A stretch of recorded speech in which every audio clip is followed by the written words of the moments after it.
Friends, आज के studio में हम MK1 automatic star delta starter complete wiring and working किस तरह होती है, किस तरह से हमें टाइमर कनेक्शन करना होता है, हर एक कॉन्सेप्ट को एकदम डिटेल में सीखने वाले हैं। आज के स्टूडियो में इस कनेक्शन को हम वायर बाय वायर भी कर आपको दिखाने वाले हैं एंड ड्राइंग के ज़रिए भी आपको समझाने वाले ताकि आपका सारा डाउट क्लियर हो सके। चलिए वीडियो स्टार्ट करते हैं और सबसे पहले हम स्टार्टर का बेसिक समझ लेते हैं।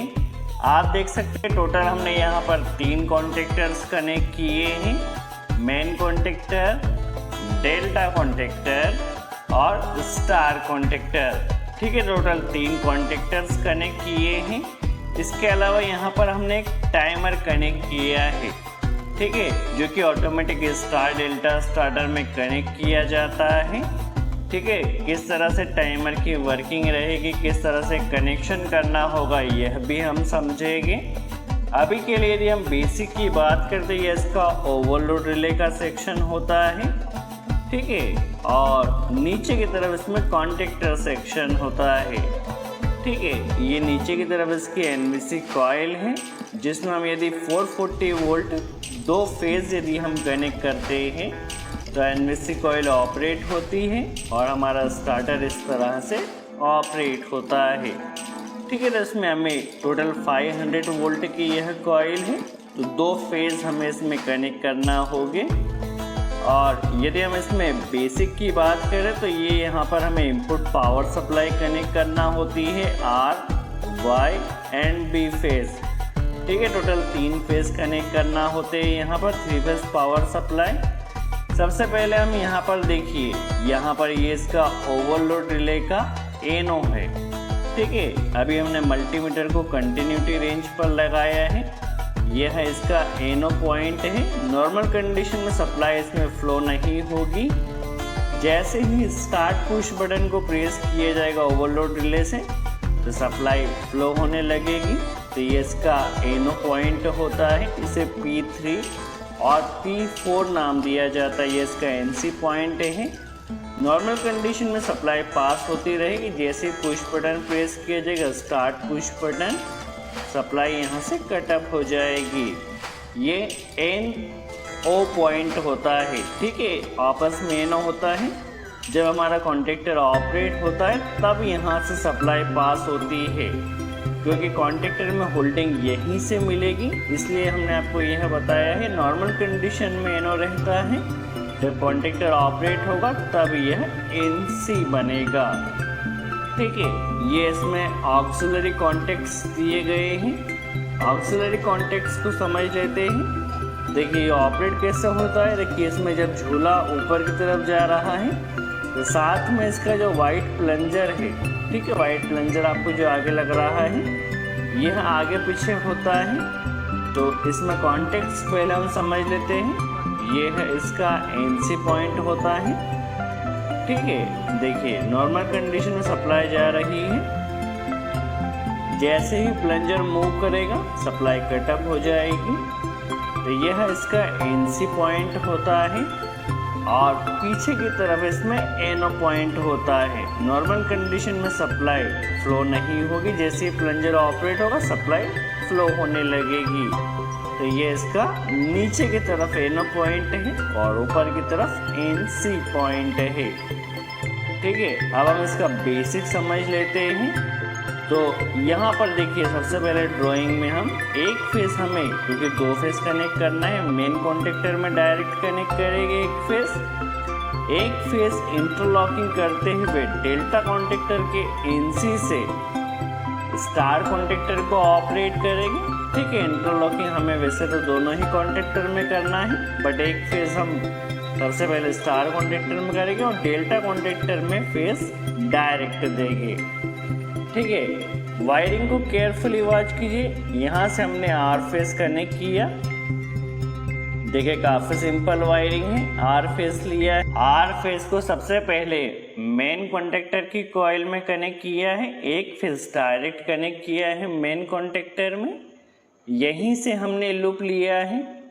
ठीक है, और इसी फेस को ले जाकर डेल्टा कॉन्टेक्टर में जो ऑक्सिलरी कॉन्टेक्टर है उसमें एक, ठीक है, देखिए कनेक्टर हमने लिया है, इसे P2 से, ठीक है, ANC के आउटपुट से और P4 पर कनेक्ट करना है, ठीक है, बिल्कुल भी कंफ्यूज नहीं होना है। P2 से P4 पर एक कनेक्टर लगा देना है। यहाँ तक कंटिन्यू सप्लाई आ रही है, ठीक है। जैसे ही स्टार्ट पुश बटन प्रेस किया जाएगा तो किस तरह से वर्किंग रहेगी समझ लेते हैं। तो यहाँ पर P3 पर सप्लाई आएगी, P3 पर आएगी, तो P3 से देखिए यहाँ से कनेक्टर जाएगा और इसे कनेक्ट कर देना है स्टार कॉन्टेक्टर के एनो पर, ठीक है, स्टार कॉन्टेक्टर के ऑक्सिलरी पॉइंट पर, एनो पर, और यहीं से जाएगा टाइमर के एनसी से होता हुआ जाएगा, स्टार कॉन्टेक्टर को ऑपरेट करेगा। किस तरह से वर्किंग रहेगी यह भी हम समझेंगे, ठीक है। टाइमर के एनसी से होता हुआ जितना टाइम टाइमर में सेट है उतने टाइम तक सप्लाई पास होगी और स्टार कॉन्टेक्टर ऑपरेट होगा, ठीक है। फॉर एग्जांपल 5 सेकंड सेट किया तो 5 सेकंड तक सप्लाई जाती रहेगी और स्टार कॉन्टेक्टर ऑपरेट रहेगा। चलिए वर्किंग समझते हैं। P3 से कनेक्टर लिया है, चलिए कनेक्टर को आपको फुल टाइट करना है, लूजिंग नहीं रखना है, ठीक है। P3 से कनेक्टर लिया और इसे कनेक्ट कर देना है हमें जो स्टार कॉन्टेक्टर है, स्टार कॉन्टेक्टर के एनो के इनपुट पर। और यहाँ पर टाइमर की हम थोड़ी वर्किंग समझ लेते हैं। टाइमर में देखिए हमने ये एनसी पॉइंट है और ऊपर की तरफ टाइमर की कॉइल दी गई है। कॉइल का जो कनेक्शन रहेगा वह स्टार कॉन्टेक्टर की जो एनवीसी कॉइल है, एनवीसी कॉइल से रहेगा। यह इसके दोनों कॉमन पॉइंट्स हैं, ठीक है, कॉमन, और फर्स्ट कॉमन के साथ ये एनसी पॉइंट है, ये एनो पॉइंट है इस कॉमन के साथ। तो हमें एनसी यूज करना है, ठीक है। किस तरह से वर्किंग रहेगी और यहाँ से हम टाइमर का टाइम कम या ज़्यादा कर सकते हैं। काफ़ी सिंपल टाइमर है ये। तो स्टार के जो एनो के इनपुट पर अभी हमारे पास फेज आया है, उसे हमें टाइमर के एनसी पर कनेक्ट कर देना है, क्योंकि यहाँ तक कंटिन्यू अभी सप्लाई आ रही है। अभी एनो के इनपुट पे जस्ट हमने कनेक्ट किया है, ठीक है, बिल्कुल भी कंफ्यूज नहीं होना है। और यहीं से टाइमर के एनसी में सप्लाई आ जाएगी। कहने का सीधा सा मतलब है टाइमर के एनसी में सप्लाई आ रही है। अभी क्या होगा, यहाँ तक कंटिन्यू सप्लाई आ रही है। हमने टाइमर में यदि 5 सेकंड सेट किया है तो 5 सेकंड तक कॉमन से सप्लाई यह निकलेगी, एनसी से सप्लाई निकलेगी 5 सेकंड तक, और इससे स्टार कॉन्टेक्टर को ऑपरेट कर देना है। तो टाइमर के एनसी से हम स्टार कॉन्टेक्टर की कॉइल को ऑपरेट कर देते हैं। हमें स्टार कॉन्टेक्टर के एनवीसी कॉइल में लगा देना है। टाइमर में जितना टाइम सेट है उतने टाइम तक सप्लाई एनवीसी कॉइल में आएगी और टाइमर भी ऑपरेट रहेगा, ठीक है। अब रही बात टाइमर को ऑपरेट करने की, तो टाइमर को ऑपरेट करने के लिए स्टार कॉन्टेक्टर की कॉइल से ही 2 वायर निकाल कर दिए जाते हैं, जिनके ज़रिए टाइमर को ऑपरेट किया जाता है।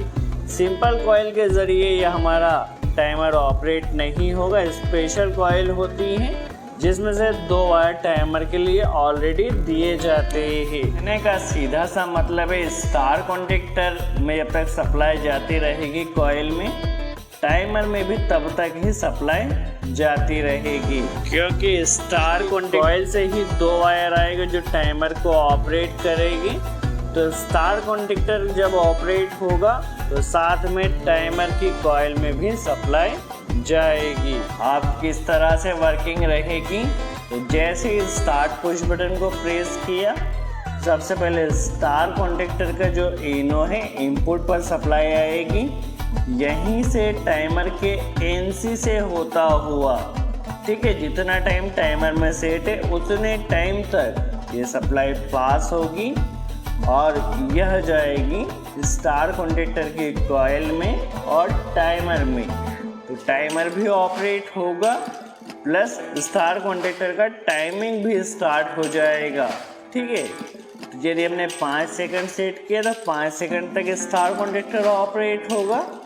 उसके बाद देखिए साथ ही साथ टाइमर की कॉइल भी ऑपरेट होगी, लेकिन टाइमर भी ऑपरेट हो जाएगा। अब क्या होगा, ऑपरेट हो चुका है, स्टार कॉन्टेक्टर ऑपरेट हो चुका है, तो स्टार के एनो से सप्लाई पास होगी।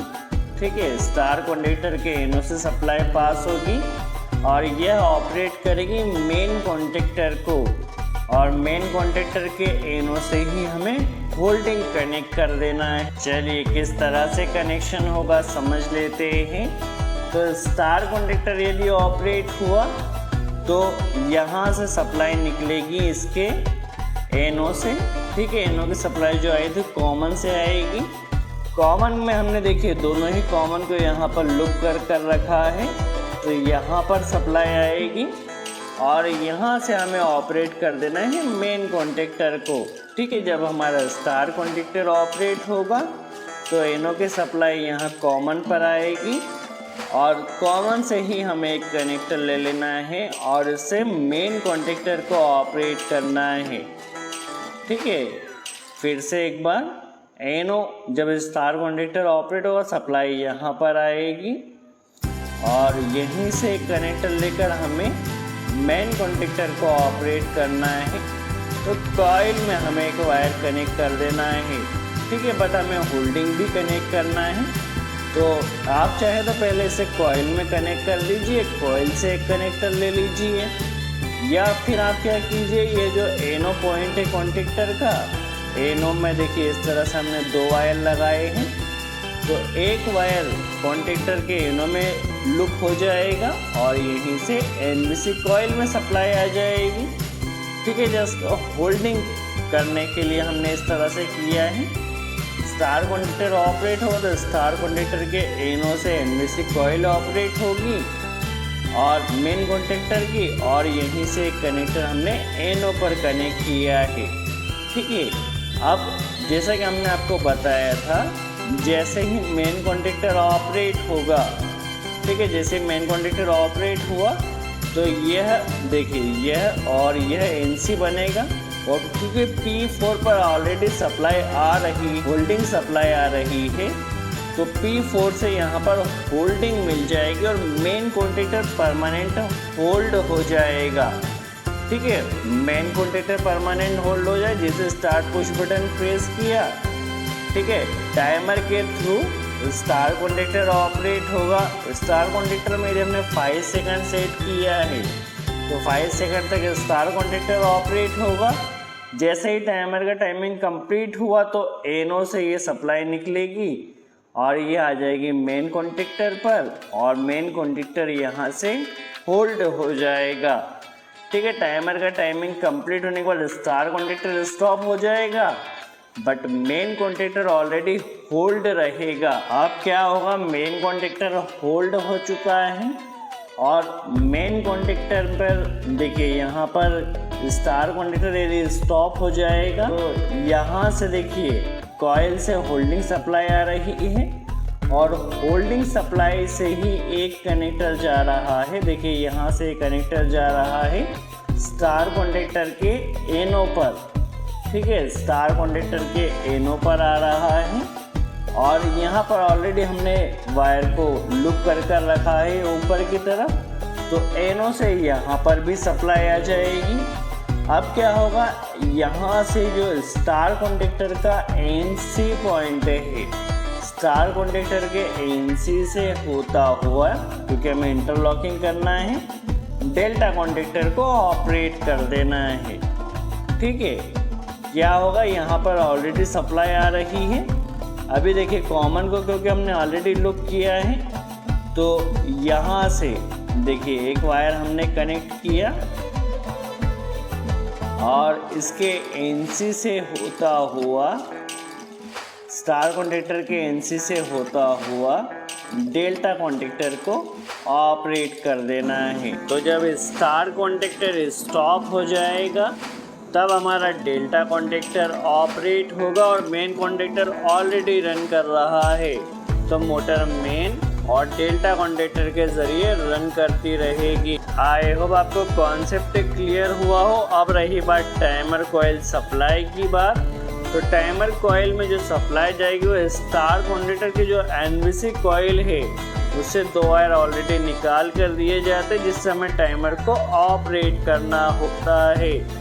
सो आई होप आपको कॉन्सेप्ट क्लियर